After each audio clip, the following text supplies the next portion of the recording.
backs projected for the NFL draft. I think I saw in there we got 6 of them during the regular season. So and obviously he's one of them. So just really good football player, great football team.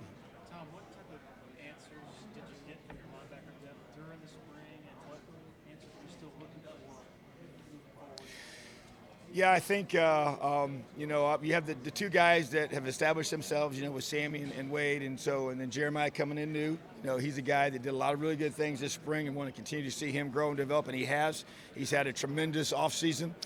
He's worked extremely hard, been one of our top workers when we go through it. Even just met yesterday, and his name came up multiple times, from our strength staff and from our coaches, and watching him work this summer. I think D has had a great offseason as well, and just really excited about him. And man, what a great mindset, great worker, cares so much. We need him. Kobe didn't practice in the spring, and that's the one there. Jamal didn't practice in the spring much, and he got injured early, and so those guys, to me, we're expecting them. We need to see them. The last 2 I just mentioned did not practice this spring, and so their fall camp's going to be huge. And so just really feel like that whole room, to me, CJ. You've got another guy that's got to step up and need that depth, and even Drew's young, Wade's younger brother, but shows flashes of doing a lot of great things. And so I just, to me, that's a room to me that should give us great depth on special teams, great experience on special teams, tackling in space, making plays in space. There are 2 cover units. I always consider those the first snap of the defensive series, whether it's covering a punt or covering a kickoff, and those are critical, and those should be just littered with linebackers. And so to me, those guys make up that group, and I'm excited about them, but we got to have a great training camp.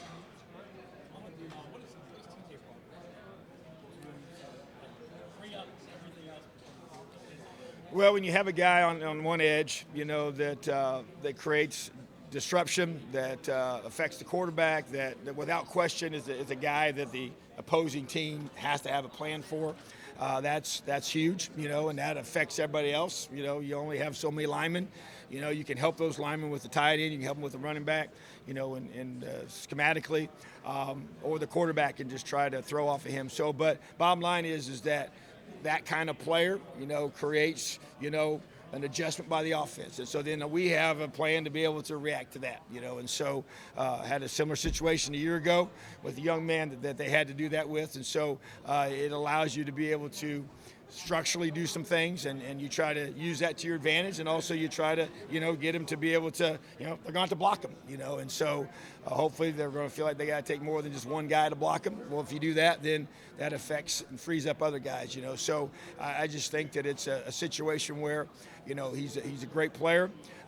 He's worked extremely hard. I expect him to have his best season he's ever had this year, because that's what you do when you're a great player. You just keep getting better every single year, and you just keep being more effective. And so I just think that he's got a great mindset. Love how he works.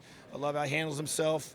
He's a humble guy that is very appreciative of what he's been given here, and he's just proud to be a Clemson Tiger, which is pretty awesome. What stands out about you as you've kind of gotten to know him, and you saw him from a distance when you've gotten up close and gotten to know him? Yeah, I tell you, he big, powerful football player. Just can manhandle individuals. Not a lot of guys can do that in the box at this level. And I think he's a tremendous person. He's got a great demeanor about him. He's respected by his teammates. He's got a good heart for people, for others. I love that about him. And he's a worker. I think sometimes talented guys, respond to that differently. I think that, and I challenged him when I got here about, his body composition and just his weight, and just I wanted him to be lean and explosive and powerful, and felt like there's things we needed to change with that, and he responded. Obviously, Coach Easton, did a great job with that, our strength staff, our nutrition staff, and just being able to allow him to have a great season, coming up, and just felt like that a guy like that, I just wanted to see him be, an elite physical condition, so he can play more snaps and be more dominant and be more effective, and I think he's at his best, when he's inside. That's what he is. That's what he does well. So just being able to have other guys that allow him to do that. So, but just, right now it's about work ethic. He's had a great offseason. We have several guys we've targeted to be able to, elevate themselves, and he was one of them because I think he has another level to go to from watching him on film. And he obviously did some great things last year, but I think he can play a lot better. I really do. And so that's our goal, is to get him to be playing his best football. Talk about going about that other team. Jaden Lucas, he's a guy that came here in the past. Yep. Expectations. Maybe injuries or other reasons haven't gotten there. What have you seen from him? Yeah, so he's one of those guys where when I went through and evaluated the defense, I had him like, this guy's got all the physical traits that you're looking for, and so I met with him individually, and I gave him a comparison. I said, this is kind of how I see you, and now he was injured. He didn't practice in the spring, so I've not seen him practice yet, other than work out, those kind of situations. But anxious to see him in fall camp. And you're right. I mean, he's one of our most talented players, and he has the speed, the length, the athleticism, the vertical jump, the broad jump, all the physical traits, all the things that it takes to be great. He's a tough kid, and excited to get him healthy and keep him healthy. That's going to be a major objective for us. But yeah, to me, he's a guy that doesn't get talked about probably enough, in my opinion. But he's got to prove it. He's got to stay healthy, and he's got to go out there and make plays on game day. But I'm excited for him. I'm excited about him, and I believe he's poised to have a great season, and I expect him to. I think he's special. 5-minute warning with this group. Yeah. Yeah. I said, as a collective group, to me, I think Ricardo Jones was another one. I saw him as a guy that we needed to play at an elite level. I saw flashes of that. Kylan Griffin is another guy that stuck out to me, that I saw flashes. I would be watching film, and that's kind of how I do this. I go through and I watch film from the previous season and just like, okay, this guy sticks out, this guy sticks out, and even whatever their role is, whenever they're playing. And those two guys, I was even watching film even the other day. I'm like, man, who was that guy just flashed? And it was Kylan Griffin, and so it was just like those kind of guys, and that have to step up for us to be an elite defense. I feel like that. I know he's new, but I think Will Help, to me, is a guy that he came here with a great work ethic and mindset. But when you got a guy on one side of the ball that plays a certain way like TJ does, you got to have somebody on the other side, to be able to keep them honest up front. And I think Will can be that guy. I think Cade, to me, he plays extremely hard, but I wanted to see him do some things with his body.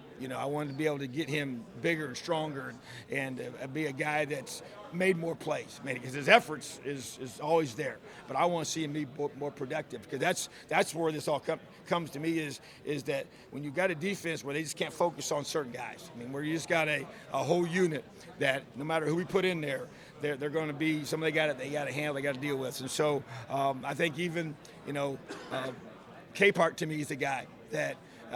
And I haven't seen him either. We had several guys that did not get to play or did not get to practice in the spring due to some injuries, and he was another one of those. And so, but I think he's a guy that I see needs to elevate himself. He needs to be a dominant football player, and I believe he can be. Steph Green's another one to me that flashed. I'm like, hey, this guy's athletic. This guy's explosive.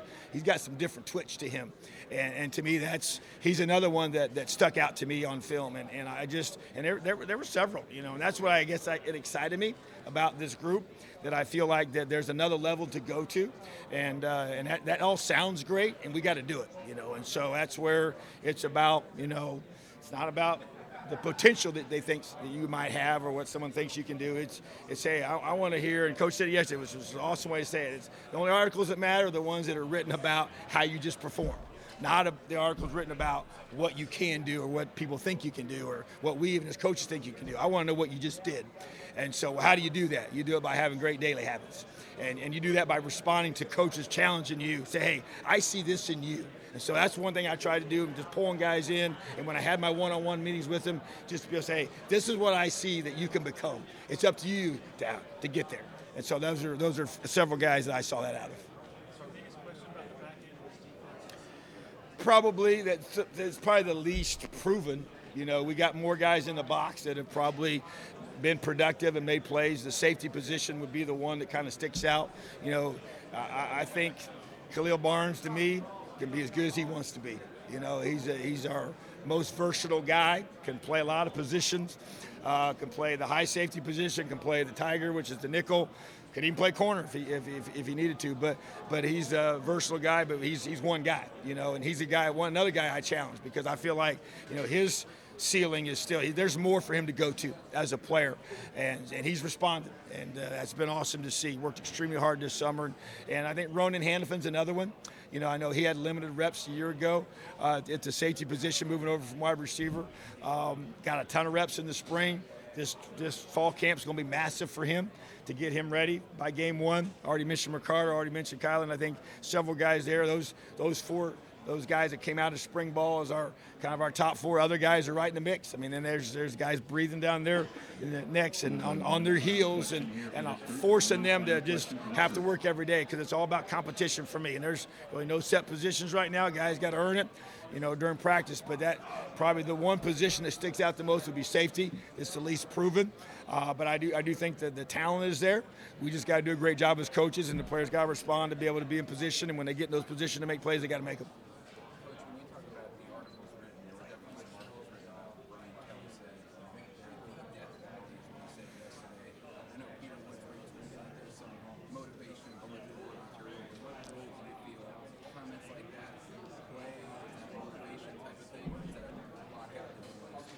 Yeah, I'm a block out the noise guy. You know, I use the phrase in my coaching career: earmuffs and blinders. You block it out. You know, you don't hear the outset. But here's the thing about that. You know, when you think about an earmuff, it just muffles what you hear because you're going to hear things, right? And so, and blinders aren't like this. Blinders are like this. You can still see. You got a focus. You know, and to me, the focus is we got to play our best football right out of the gate, and that's the focus. We got to be at our best week one, and that to me, that's why playing